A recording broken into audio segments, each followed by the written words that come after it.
Bismillahirrahmanirrahim. Assalamualaikum warahmatullahi wabarakatuh. Halo, apa kabar semua? Semoga selalu sehat dan baik-baik saja. Kembali lagi dengan saya, Nicholas Yabid Firmansyah. Kali ini saya akan mempresentasikan proyek dengan judul AES Encryptor atau Decryptor. Sebuah implementasi enkripsi dengan menggunakan algoritma AES 256 GCM berbasis Java Swing dengan pendekatan arsitektur separation of concern. Sebelum masuk ke materi lebih jauh, saya ingin menjelaskan terlebih dahulu apa itu algoritma AES pada proyek ini ya. Yaitu algoritma enkripsi simetris berbasis blok chipper yang distandarisasi oleh NIST melalui FIPS 197 sejak tahun 2001, menggantikan algoritma DES yang sebelumnya menjadi standar industri. AES ini mengenkripsi data dalam blok tetap sepanjang 128 bit dengan pilihan kunci 128, 192 atau 256 bit. Nah, kali ini saya menggunakan yang 256 bit. Varian dengan tingkat keamanan yang tertinggi. Saya juga ingin menjelaskan kenapa saya memilih AES ya. Bukan algoritma lain. Dibandingkan DES atau triple DES, AES jauh lebih unggul. Hanya memakai kunci 56 bit untuk yang DES yang sudah terbukti bisa dijebol lewat brute force ya sejak akhir tahun 1990-an. Sementara triple DES walau lebih aman, jauh lebih lambat secara komputasional karena menjalankan proses enkripsi secara 3 kali tuh berurutan untuk tiap bloknya. Oke, kita langsung masuk ke slide berikutnya. Data di ambang ancaman. Sebelum masuk ke slide solusi, saya ingin menunjukkan dulu masalah yang membelakangi proyek ini, latar belakang masalahnya. Bayangkan skenario komunikasi sederhana. Data mengalir dari pengirim ke penerima, dan di tengah jalur itu ada potensi penyadapan atau hacker. Ada 3 risiko utama yang saya identifikasi. Pertama, kerahasiaan terancam. Pesan teks biasa yang dikirim tanpa enkripsi sangat rentan terhadap penyadapan jalur komunikasi atau serangan man in the middle. Kedua, integritas tidak terjamin. Tanpa mekanisme autentikasi, data bisa diubah di tengah jalan tanpa sepengetahuan penerima ataupun pengirimnya, yang saya sebut sebagai silent data corruption. Dan ketiga, manajemen kunci yang kritis. Algoritma AES itu sendiri mutlak untuk kebutuhan kunci presisi. AES itu mutlak untuk membutuhkan kunci presisi 256 bit, sementara di dunia nyata penggunaan biasanya memakai password dengan panjang sembarang. 3 masalah tadi yang menjadi fondasi untuk keputusan desain yang akan saya jelaskan berikutnya.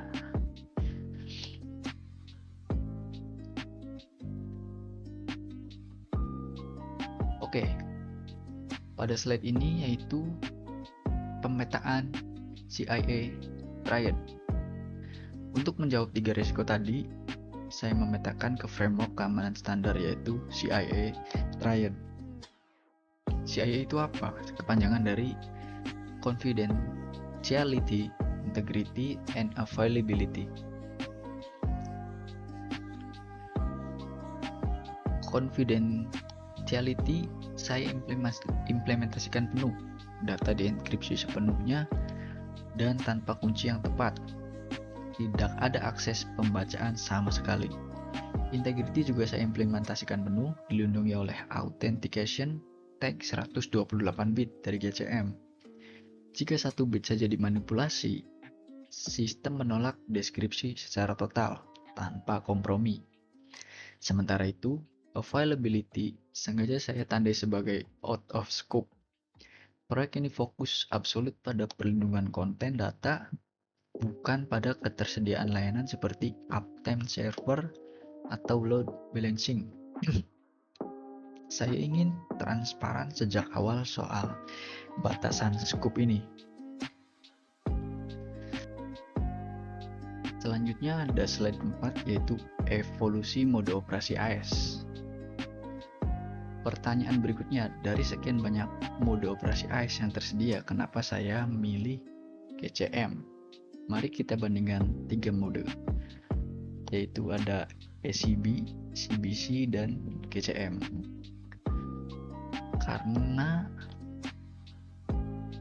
setiap blok identik menghasilkan output identik, maka ACB dan CBC menurut saya tidak aman,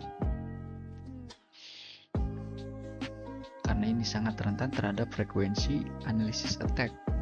Pola pada data asli tetap terlihat di chipper text. CBC, chipper blockchaining sedikit lebih baik, menyembunyikan pola data, tapi tetap saya kategorikan rentan karena memiliki kelemahan kritis terhadap padding oracle attack. Dan terakhir GCM atau kepanjangan dari Galois Counter Mode.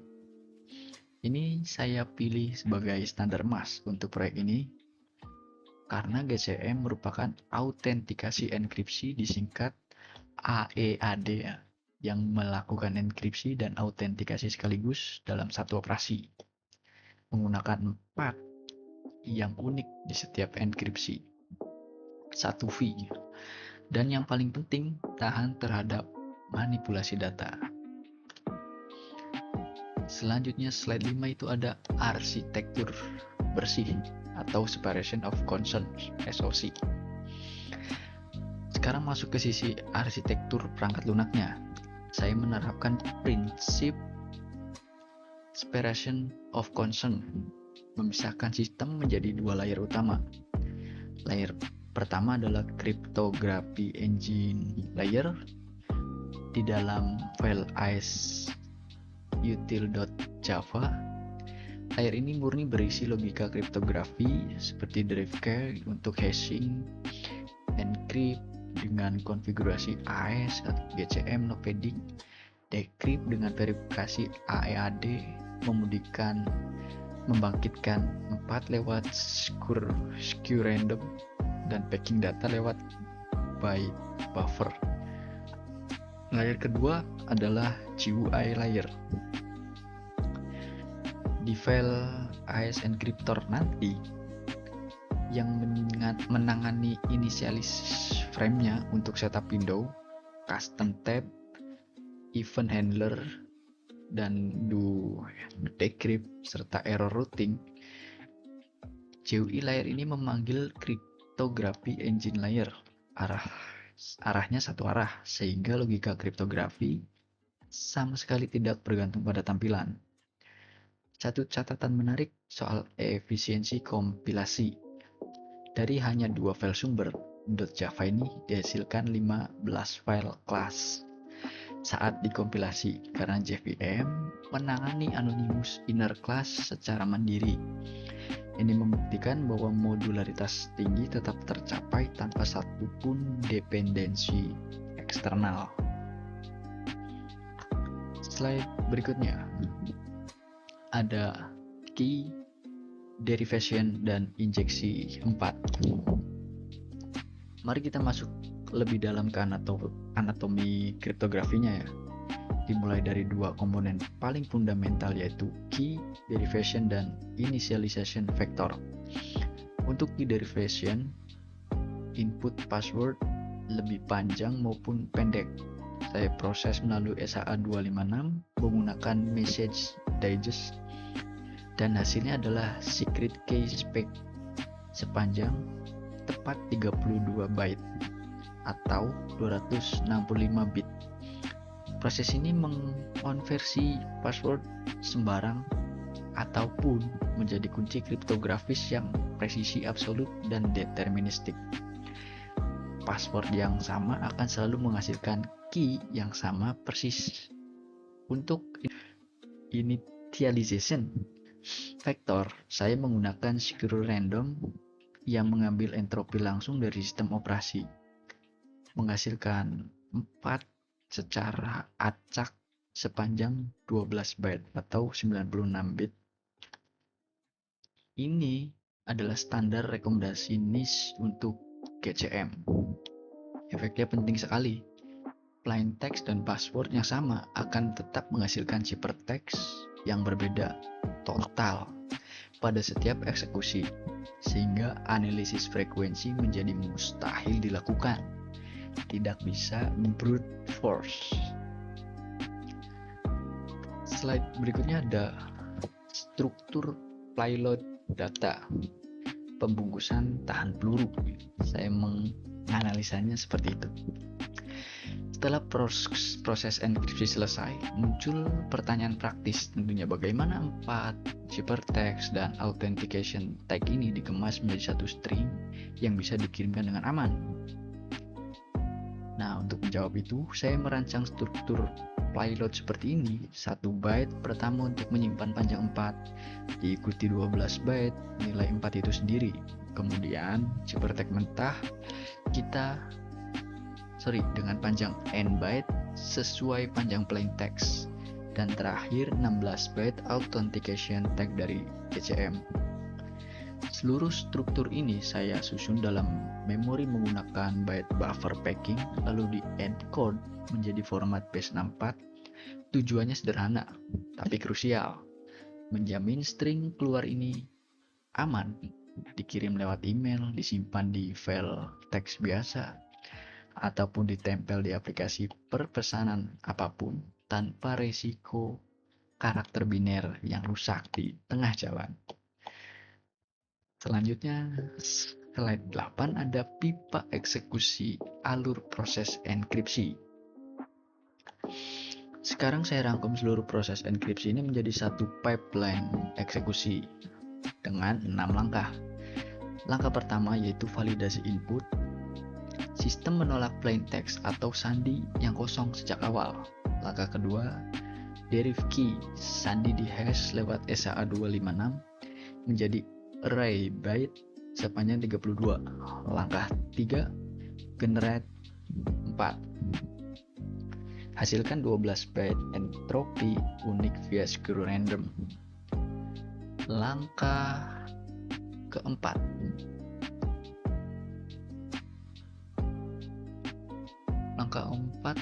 yaitu init chipper, memanggil chipper.init dengan encrypt mode dikonfigurasi khusus untuk parameter GCM. Kemudian langkah kelima, eksekusi enkripsi chipper do final memproses plain text dan outtag 16 byte disisipkan otomatis oleh implementasi GCM. Dan langkah keenam, back ke base64, menyusun struktur payload 4 chipper dan tag seperti yang saya tunjukkan sebelumnya, lalu di-encode. Secara ringkas, inputnya adalah text plus password dan outputnya adalah satu string ciphertext base64 yang sudah terverifikasi. Slide 9 ada pertahanan aktif, alur deskripsi dan verifikasi AEAD. Proses sebaliknya dari enkripsi yaitu deskripsi. Justru ini bagian yang paling menarik untuk saya tunjukkan, karena disinilah pertahanan aktif sistem bekerja. Alurnya di code base64, ekstrak nilai 4 dari payload, derive key kembali lewat SHA-256, lalu ini chipper dalam mode decrypt mode. Titik krusialnya ada di langkah ke-6, deskripsi dan verifikasi lewat do final. Di titik ini ada dua kemungkinan hasil jika outtag cocok, plain text dikembalikan utuh ke pengguna. Tapi Jika outtag gagal, entah karena kunci salah atau ciphertext dimanipulasi, sistem memicu AEAD bad text exception atau error, dan plain text tidak pernah ditampilkan sama sekali. Ini yang saya sebut sebagai kekuatan utama GCM. Jika kunci salah atau ciphertext dimanipulasi, walaupun hanya 1 bit saja, data hancur di memori dan akses ditolak total. Tidak ada kompromi. Saklek. Slide berikutnya, antarmuka desktop, fungsionalitas dan UX. Sekarang saya akan menunjukkan bagaimana seluruh logika kriptografi tadi dibungkus menjadi antarmuka yang bisa dipakai pengguna awam. Aplikasinya punya 2 tab, encrypt dan decrypt. Ada input text area untuk plain text dan ciphertext, dan field atau key password lengkap dengan toggle checkbox untuk menampilkan atau menyembunyikan karakter password. Saya juga menambahkan beberapa fitur UX pendukung seperti tombol swipe content untuk menukar tepat isi antara plain text dan ciphertext antar tab. File manajemen untuk menyimpan dan memuat file dari .txt pengguna batch. Nanti kita akan demonstrasikan ya selesai dari PPT. Slide berikutnya, spesifikasi teknis keamanan parameter sistem. Berikutnya saya rangkum seluruh parameter teknis sistem ini dalam satu tabel spesifikasi, yaitu algoritma AES mengikuti standar FIPS 197, mode operasinya GCM, authenticated encryption yang tebal terhadap padding Oracle attack, paddingnya no padding karena karakteristik GCM sebagai stream chipper tidak membutuhkan padding sama sekali. Panjang kuncinya 256 bit atau 32 byte. Kekuatan perlindungan maksimum yang tersedia di standar AES. Fungsinya dari pasinya SHA 256 lewat message digest, hash atau arah yang deterministik vektor 4 menggunakan 12 byte. Lewat skew random sesuai standar entropi Amanis, dan outtag-nya 128 bit atau 16 byte sebagai pendeteksi manipulasi yang absolut. Untuk memberi gambaran seberapa kuat perlindungan ini, kompleksitas brute force AES 256 mencapai 2 pangkat 256. Kemungkinan kombinasi banyak sekali itu. Seluruh kemampuan komputasi yang ada di bumi ini tidak akan mampu membungkusnya dalam waktu yang sepadan. Oke, slide 12, pembuktian integritas skenario pengujian nyata.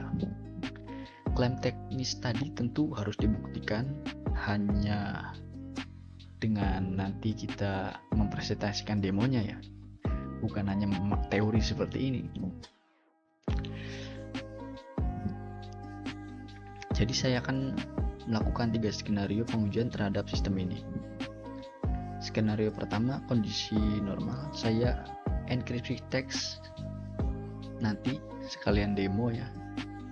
Kemudian skenario 2, autentikasi failure, saya akan menjaga deskripsi dengan kunci yang berbeda, hanya 1 karakter dari password.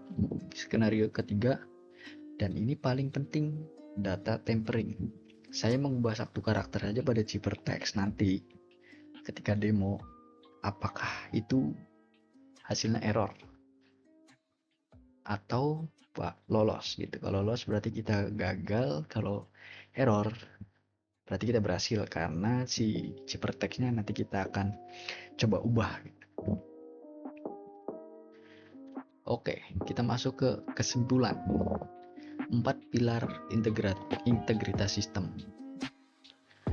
Sebagai penutup, saya rangkum seluruh proyek ini ke dalam 4 pilar integritas sistem. Yang pertama, standar militer. Implementasi AES 256 GCM ini setara dengan algoritma yang mengamankan militer Amerika Serikat, perbankan global, dan protokol HTTPS yang kita pakai setiap hari.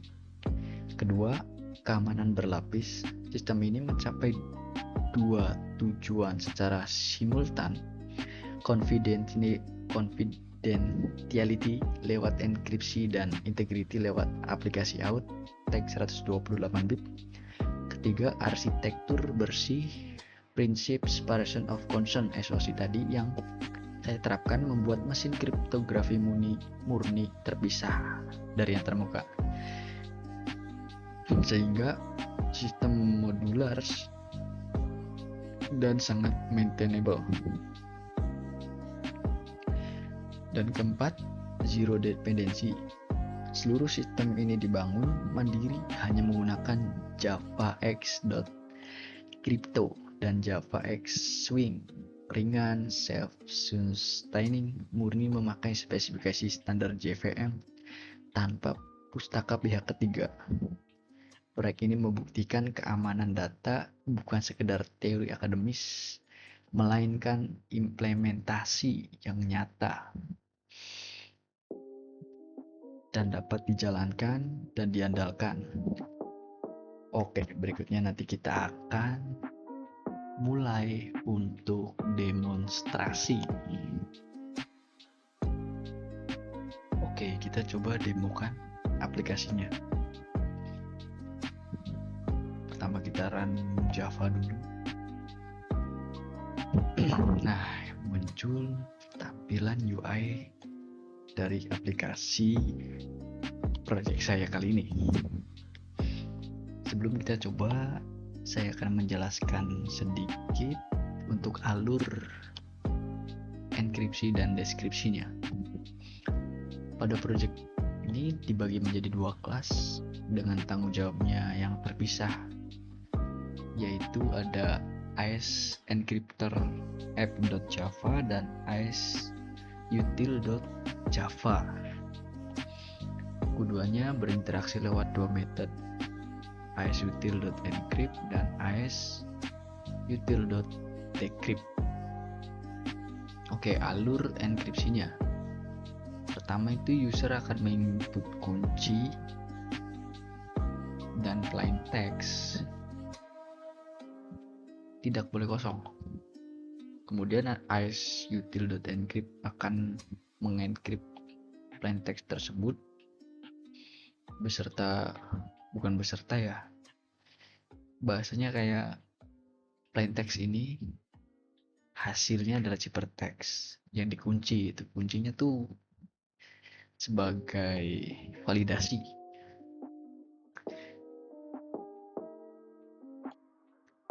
Hasil ciphertextnya itu tentu akan dilihat di kolom hasil ciphertext ini bawah. Oke, kita bisa langsung coba saja ya. Kita tampilkan kuncinya hidup sehat. Plain text-nya coba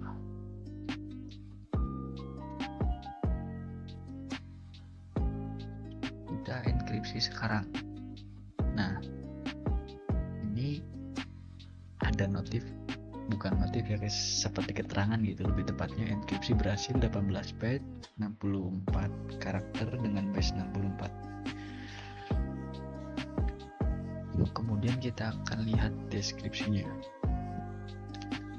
Pada alur deskripsi ini sama seperti enkripsi ya sebenarnya. Ada penginputan untuk kunci yang dienkripsi tadi, kemudian ciphertextnya, lalu akan menghasilkan plain text asli. Mari kita coba. Sini kan kita hidup sehat. Kita coba copy. Hidup sehat.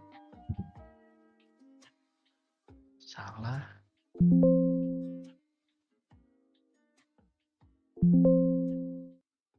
Kok ubah menjadi bersih? Ya tulis manual saja. Hidup sehat. Copy. Salah. Ciphertextnya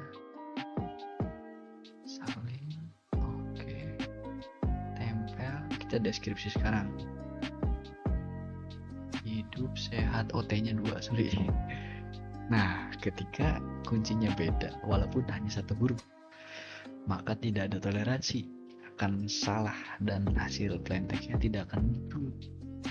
Nah, kalau sama persis, baru akan jalan dan muncul seperti ini. Kita coba bersihkan dulu. Hidup sehat. Dan hypertext-nya kita tempel, namun kita coba ganti tengah-tengahnya menjadi iki misalnya. Deskripsi. Tidak bisa. Karena data hypertext ini dimanipulasi, kecuali kita ganti lagi ke semula baru bisa. Oke, jadi ini bekerja sebagaimana mestinya aplikasi enkripsi deskripsi ya teman-teman semua. Berikutnya saya coba jelasin singkat secara teknis ya penjelasan kode-kodenya. Yang pertama itu kita mulai dari mana? Dari sini. Nah, mainnya. Ini kita mulai dari mainnya ya. Sebagai GUI untuk memunculkan tadi itu aplikasi tadi. Nah, untuk berikutnya yaitu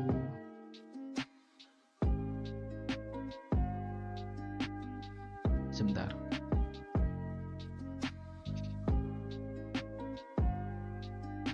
Ada entry point di mana program ini dimulai. Tadi entry point itu tadi urutan eksekusinya yaitu JVM memanggil main titik masuk tunggal program yaitu aplikasinya, dan berikutnya ada inisialisasi ya. Inisialisasi itu di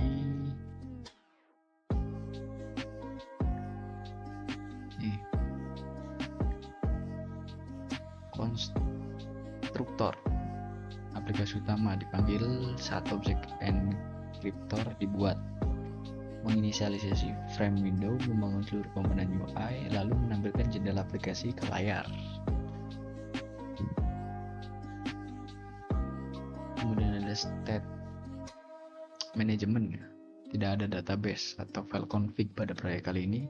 Jadi untuk setiap state-nya itu disimpan sebagai file instant di dalam objek AES Encryptor app, dan ketika aplikasi ini ditutup maka semua memori di dalam yang sudah compile itu akan hilang.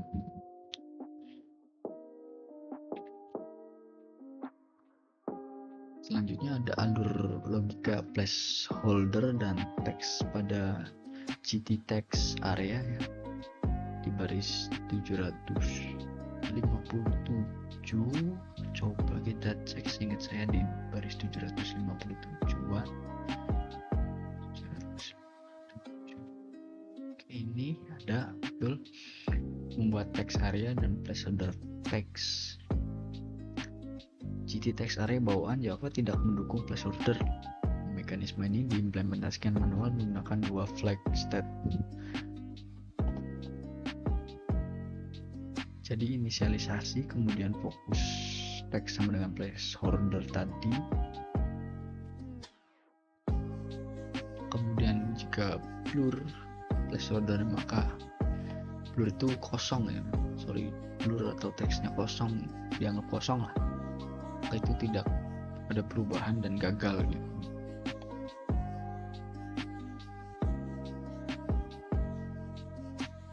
Selanjutnya kita coba menjelaskan sedikit ya. Saya coba menjelaskan sedikit tentang alur logika enkripsinya. Logika enkripsi di AES Encryptor.java baris 500-an kalau nggak salah ya, seingat saya. Sebentar, 500. Nah ini.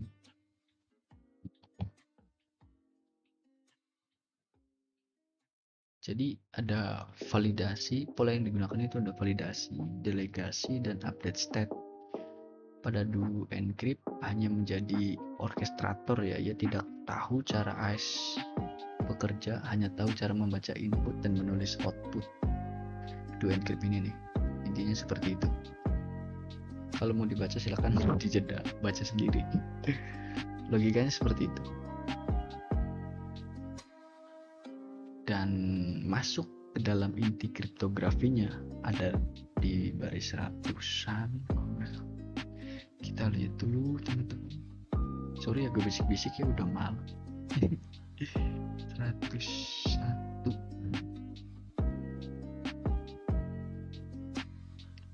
Nih, main panel.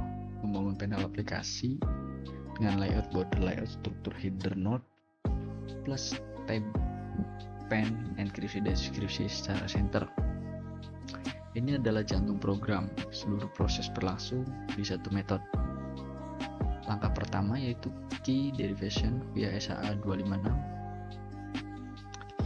secret key derivation yaitu password.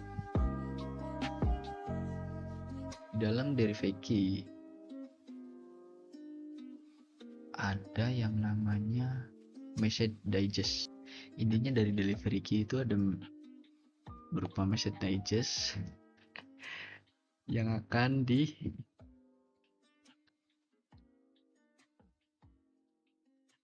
generate nanti menggunakan random for acak.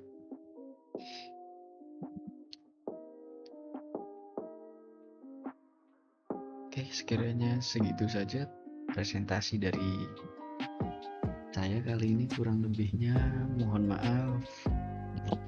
Sampai bertemu kembali pada video berikutnya. Tetap semangat, jangan menyerah karena ibadah terpanjang itu menjadi WNI. Wassalamualaikum warahmatullahi wabarakatuh. Akhirnya